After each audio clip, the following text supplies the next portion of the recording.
तो नागौर में अजमेर डिस्कॉम की बड़ी रेड, 5 जिलों में छापामारी जारी है। सीकर, झुंझुनू, चित्तौड़गढ़ और बांसवाड़ा में छापा पड़ा है। बड़ी संख्या में बिजली चोरी पकड़ी गई है। अब तक 7 ट्रांसफार्मर सीज कर दिए गए हैं। एक आरोपी जीप में ट्रांसफार्मर लेकर फरार हो चुका है। भारी संख्या में बिजली चोरी की जानकारी मिल रही है। एमडीवीएस भाटी खुद इस टीम को लीड कर रहे हैं। तो आपको बता दें, 5 जिलों में छापेमारी जारी है। सीकर, झुंझुनू, चित्तौड़गढ़, बांसवाड़ा में रेड। अजमेर डिस्कॉम की बड़ी कार्रवाई, बड़ी संख्या में बिजली चोरी पकड़ी गई है। अब तक 7 ट्रांसफार्मर सीज कर दिए गए हैं और एक आरोपी फरार हो चुका है। हमारे साथ अभिजीत दवे जुड़े हैं। अभिजीत, कहां ये कार्रवाई हुई और क्या कुछ आगे की कार्रवाई?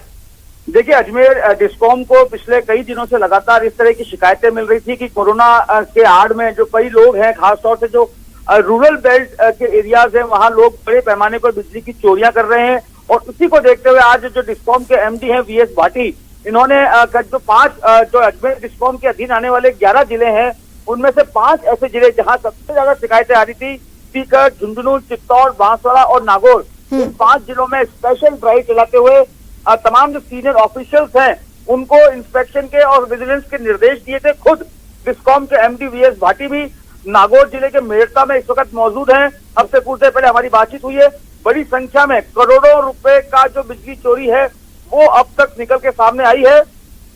7 ट्रांसफार्मर तो अभी तक आरजू सीज किए जा चुके हैं अजमेर डिस्कॉम की ओर से। लगातार ये सर्विलांस की जो कार्रवाई है लगातार जारी है। खुद डिस्कॉम के एमडी जो है वो नागौर मेड़ता होते हुए अजमेर आ रहे हैं और रास्ते में जहां जहां जो शिकायतें आ रही हैं उनका सत्यापन करके डाटा को कलेक्ट किया जा रहा है। इसके अलावा सीकर, झुंझुनू, चित्तौड़, बांसवाड़ा में भी जो टीमें हैं वो लगातार छापेमारी कार्रवाई कर रही हैं और जहां जहां बिजली चोरी पाई जा रही है वहां पर पेनल्टी डिवाइड करने के साथ वहां पर जब्ती का काम भी किया जा रहा है। शुक्रिया अभिजीत तमाम जानकारी के लिए। तो आपको बता दें कि बदमाशों के हौसले इस कदर बुलंद है। नागौर में अजमेर डिस्कॉम ने बड़ी रेड की है। 5 जिलों में छापेमारी जारी है।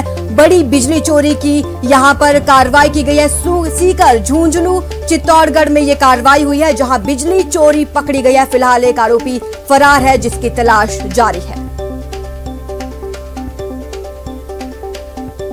तो वहीं नागौर में बदमाशों के हौसले बुलंद है। बदमाशों की तलाश जारी है। भीलवाड़ा से 2 बदमाश फरार हो गए थे। रात भर नाकाबंदी चली लेकिन बदमाशों का कोई सुराग नहीं लग पाया। भीलवाड़ा में 2 सिपाहियों की हत्या का ये मामला है। बदमाशों की तलाशी अभियान चलाया गया लेकिन अभी तक पुलिस को इसमें सफलता हासिल नहीं हो पाई है।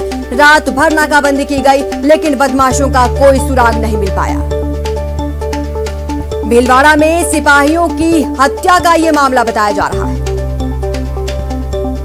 नागौर में बदमाशों की तलाश जारी है लेकिन अभी तक कोई सफलता पुलिस को यहां पर मिलती हुई नजर नहीं आई।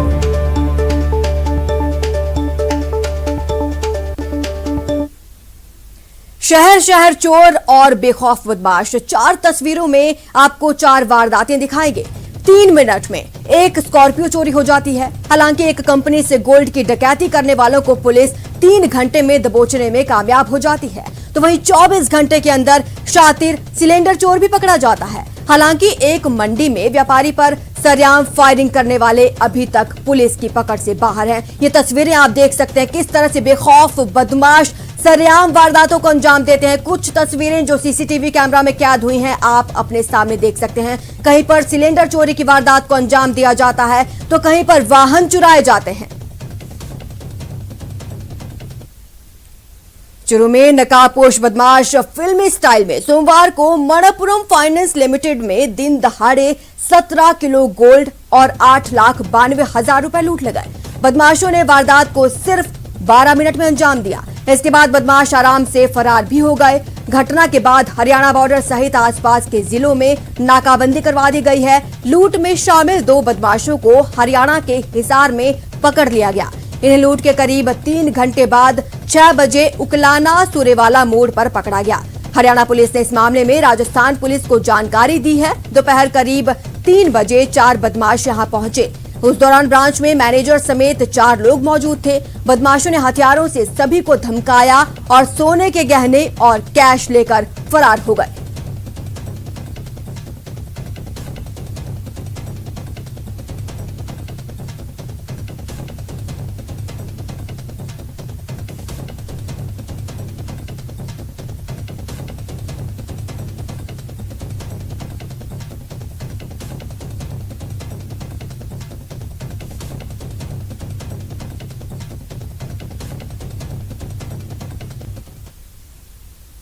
अब बात बीकानेर की, जहां चोरों के हौसले इतने बुलंद हो गए हैं कि चोरों ने खाजूवाला के वार्ड नंबर 2 में देर रात घर के आगे खड़ी एक स्कॉर्पियो को 5 मिनट में चुरा लिया।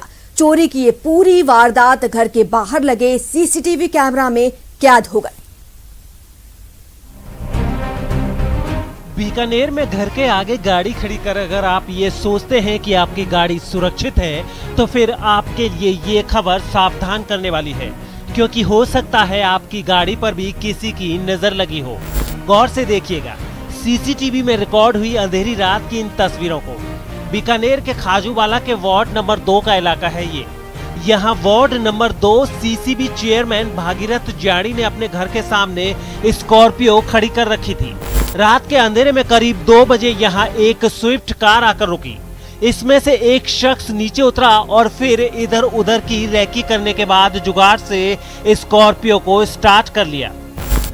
जैसे ही स्कॉर्पियो स्टार्ट हुई, स्विफ्ट कार वहां से रवाना हो गई और स्कॉर्पियो स्टार्ट करने वाला शख्स भी स्कॉर्पियो लेकर वहां से फरार हो गया।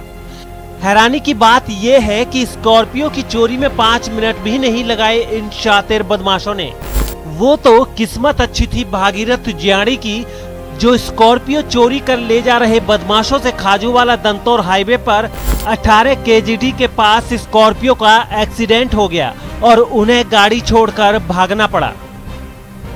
भागीरथ ज्याणी की शिकायत पर पुलिस ने जब गाड़ी की तलाश शुरू की तो उन्हें वो गाड़ी हादसे वाली जगह क्षतिग्रस्त हालत में मिल गई। पुलिस अब पूरे मामले की जांच में लगी है और इस सीसीटीवी फुटेज की मदद से बदमाशों की तलाश में जुट गई है।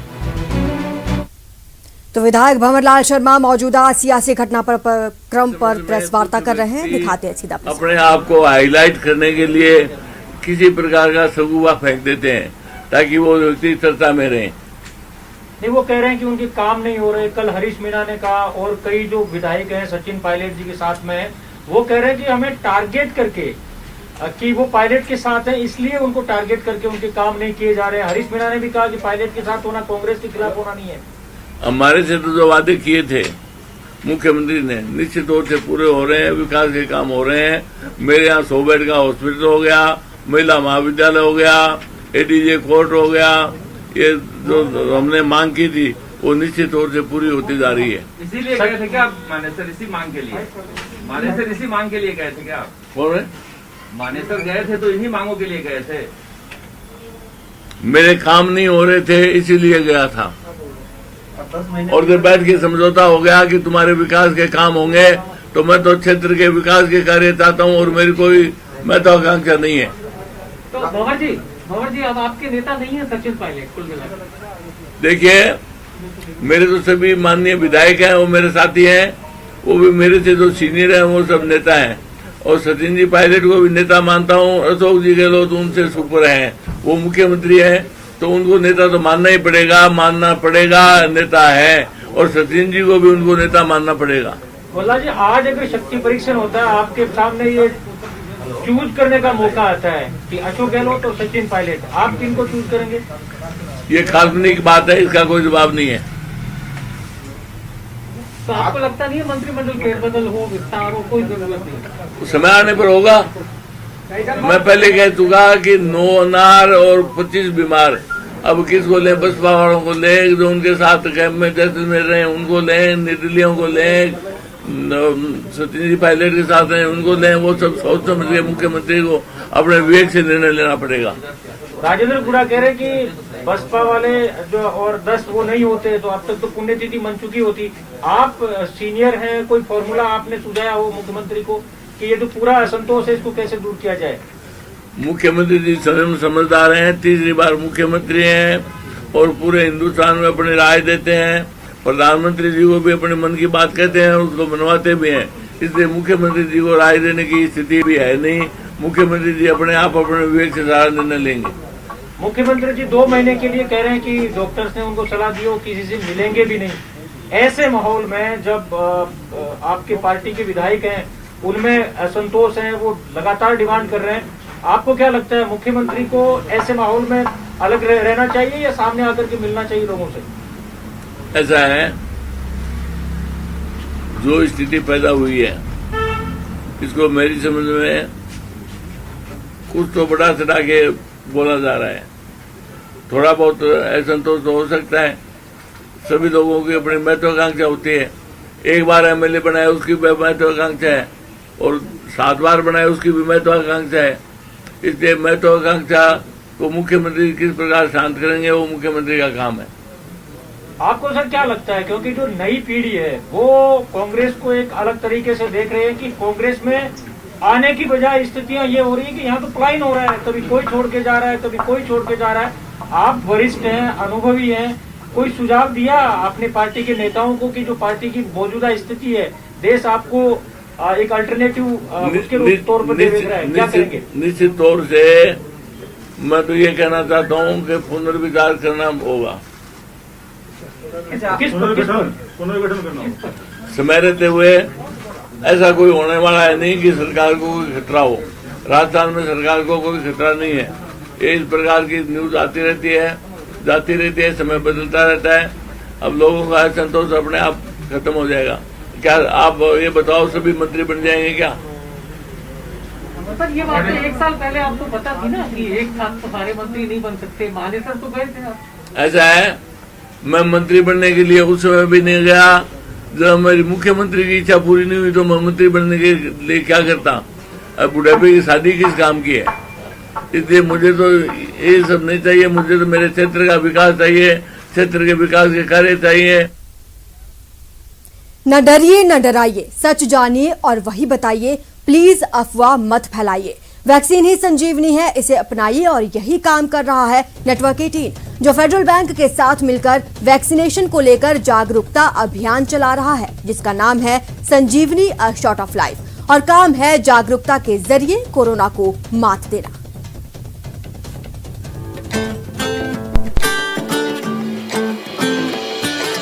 टीका लगा तो जरा टीका लगा, जब अपनी बारी आए टीका लगा। हो ये जो ढाल सी है वो कमाल सी है, संजीवनी आई यहाँ। टीका लगा तो जरा टीका लगा, जब अपनी बारी आए टीका लगा। टीका लगा तो जरा टीका लगा, जब अपनी बारी आए। टीका लगा तो जरा टीका लगा, तो जरा टीका टीका टीका टीका लगाया क्या? यहां रुकेंगे एक छोटे से ब्रेक के लिए, जल्द हाजिर होंगे। कोरोना की वजह से सवाई माधोपुर के रणथंभौर में पर्यटन व्यवस्था बुरी तरह से चरमरा गई। सरकार ने भले ही बहुत कुछ अनलॉक कर दिया, लेकिन रणथंभौर नेशनल पार्क को अब तक बंद रखे जाने के कारण पर्यटन से जुड़े सैकड़ों लोगों के परिवारों पर रोजी रोटी का संकट आ गया है। रणथंभौर में चरमराई पर्यटन व्यवस्था का जायजा लिया हमारे सवाई माधोपुर संवाददाता गिरिराज शर्मा ने।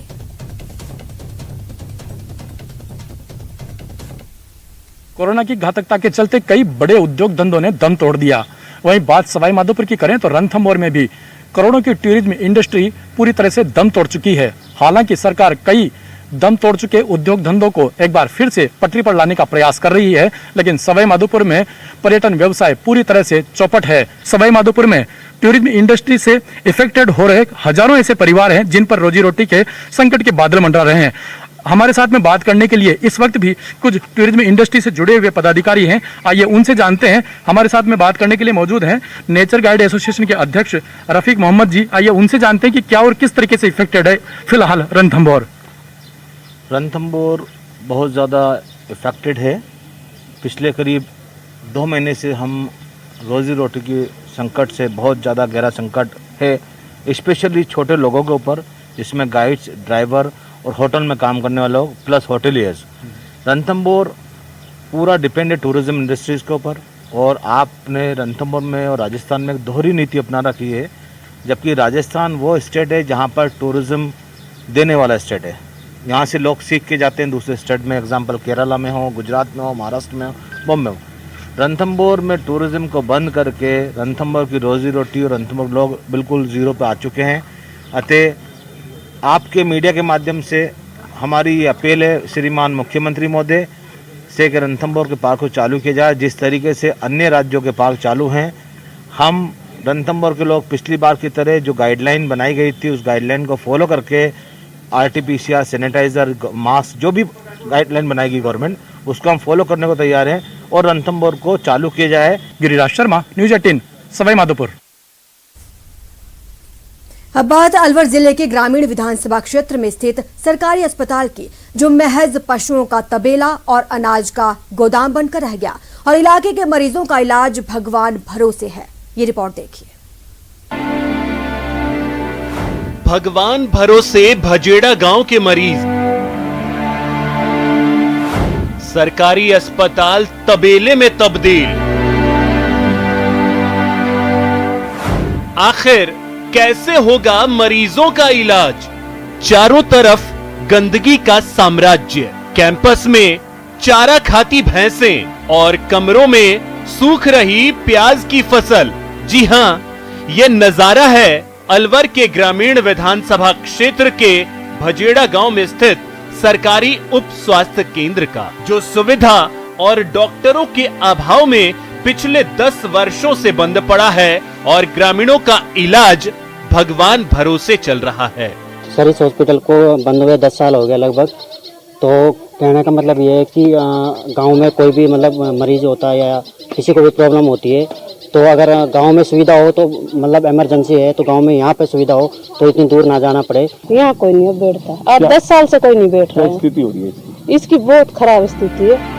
भजेड़ा गांव में जब कोई बीमार होता है तो उसे इलाज के लिए गांव से दूर बहादुरपुर जाना पड़ता है। यही स्थिति गांव के पंचायत भवन का भी है, जहां गंदगी और स्थानीय दबंगों का अवैध कब्जा है। उप स्वास्थ्य केंद्र की वर्तमान हालत और ग्रामीणों की परेशानी को जानने के बाद जिला कलेक्टर ने अस्पताल को खाली कराने और वहां डॉक्टर की नियुक्ति करने का आश्वासन दिया है। मैं इसकी सीएम से जांच कराता हूं और अगर ऐसा हुआ है तो बिल्डिंग को खाली कराएंगे और वहाँ पे अगर परमानेंट डॉक्टर नहीं है तो कोई टेम्परेरी व्यवस्था करके हम उसको चलाएं। ग्रामीणों को स्वास्थ्य सुविधा मिले, इसके लिए प्रति वर्ष राज्य सरकार करोड़ों रुपए खर्च करती है, लेकिन विभागीय लापरवाही की वजह से आज भी ग्रामीण इलाकों में लोगों को स्वास्थ्य सुविधा नहीं मिल पा रही है।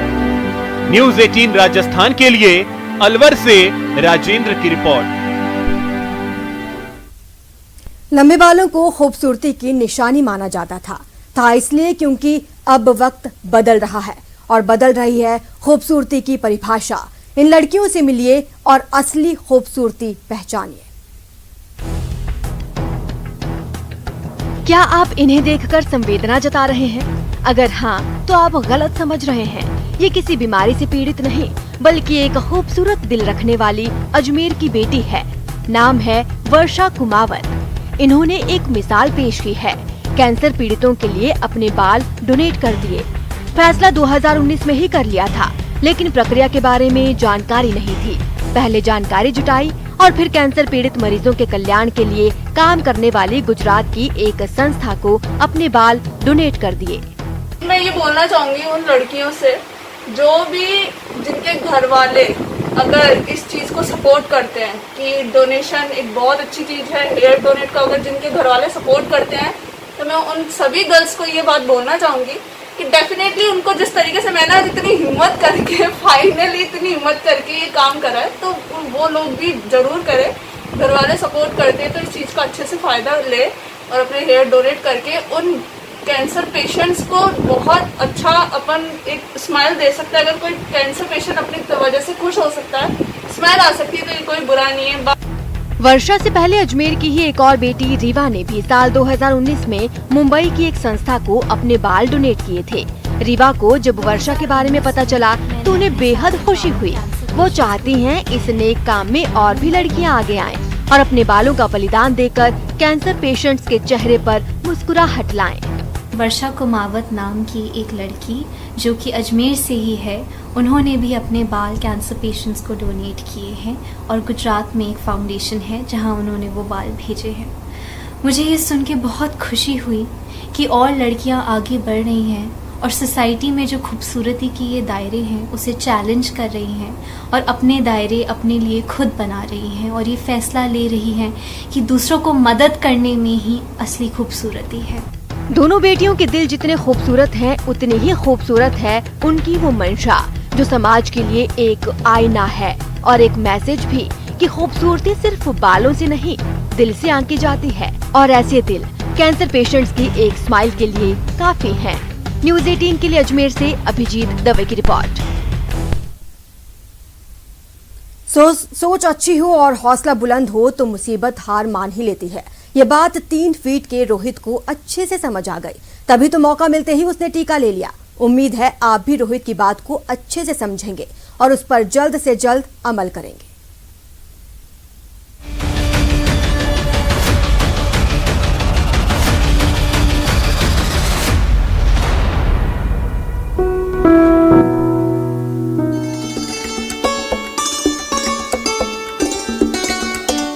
समझदारी हो या कामयाबी, यह इंसान के कद की मोहताज नहीं होती और इसका सटीक उदाहरण है उज्जैन के रहने वाले 30 साल के दिव्यांग रोहित का कद महज 3 फीट है, लेकिन इनमें समझदारी के सारे गुण हैं। रोहित भी अपने परिवार को लेकर उतने ही फिक्रमंद रहते हैं जितने आप या हम। इसलिए इन्होंने बिना वक्त गंवाए कोविड के खतरे से खुद को और अपने परिवार को बचाने के लिए टीका ले लिया। आज मैंने कोरोना वैक्सीन का टीका लगवाया है। जब मैं दिव्यांग होकर टीका लगवा सकता हूँ तो हमारे देश के और प्रदेश के और उज्जैन के लोगों से निवेदन करता हूँ कि हर वर्ग के लोगों को बढ़ चढ़कर टीका लगवाना चाहिए। रोहित कोई करोड़पति नहीं है, इनकी आय का जरिया बस यही दुकान ही है जो लॉकडाउन के दौरान काफी दिनों तक बंद ही रही। लेकिन इन्होंने ये बात अच्छे से समझ लिया कि बिना वैक्सीन लिए वो कोविड के खतरे से आजाद नहीं हो सकते, फिर दुकानदारी क्या खाक ही करेंगे। जाहिर है रोहित ये बात समझते हैं कि जिंदगी अनमोल है और आज की तारीख में बिना वैक्सीन लिए अपनी और अपनों की जान की हिफाजत नहीं की जा सकती। उम्मीद है कि आप भी रोहित की समझदारी के कायल बनेंगे और वैक्सीन लेकर अपने और अपनों के प्रति जवाबदेही निभाएंगे। Bureau report, news 18 network.